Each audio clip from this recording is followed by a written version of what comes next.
எந்த ஒரு பிரச்சனையாக இருந்தாலும் முதலில் வந்து குரல் கொடுப்பது, முதலில் களத்தில் இருப்பது அண்ணன் சீமான் அவர்களும் நாம் தமிழர் கட்சி உறவுகளும் தான். மக்கள் அதை புரிஞ்சிருப்பீங்க.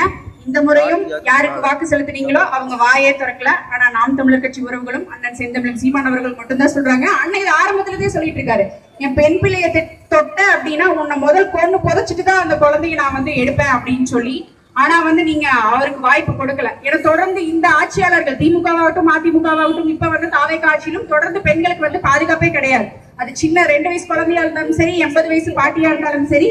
இதுக்கெல்லாம் மூல காரணம் என்னன்னு பாத்தீங்கன்னா சாராயமும் போதைப் பொருட்களும் தான். அதை ஒழிக்காத வரை பெண்களுக்கு வந்து பாதுகாப்பு தமிழ்நாட்டில் உறுதி செய்யப்பட முடியாது. முதல்வர் வந்து இதை கருத்துல எடுத்துக்கோங்க. முதல் நீங்க எல்லா மதுபான கடைகளையும் மூடுங்க, போதைப் பொருள் கலாச்சாரத்தை ஒழியுங்க, சட்டங்களை கடுமையாக்குங்க, தண்டனை கடுமையா இருக்கணும். அவங்க 2 பேருக்கு நீங்க கொடுக்குற தண்டனை வந்து நாளைக்கு இதை பார்த்துட்டு இன்னொருத்த வந்து ஒரு பெண் பிள்ளை தொடர்க்கு பயப்படணும். அந்த அளவுக்கு சட்டங்கள் கடுமையா இருக்கும். அதை நம்மளால பண்ண முடியும். ஆனா இந்த அரசு வந்து பண்றது கிடையாது. ஏன்னா எல்லாத்துலயும் அலட்சியம். தமிழக மக்கள் வந்து வாக்குக்காக மட்டும்தான் நம்மளை வச்சிருக்காங்க, நம்மளுடைய வாழ்க்கைக்காக இல்ல. நாங்க பலமுறை உங்களுக்கு சொல்லியிருக்கோம். தொடர்ந்து பெண் பிள்ளைகளுக்கு இதுதான் களத்துல நடந்துட்டு இருக்கு.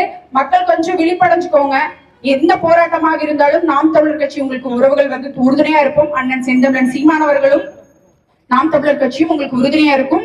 கண்டிப்பாக அந்த 2 குற்றவாளிகளுக்கும் கடுமையான தண்டனை வழங்கும் வரை நாம் தமிழர் கட்சியின் போராட்டம் ஓயாது. நன்றி, வணக்கம். நாம் தமிழர்.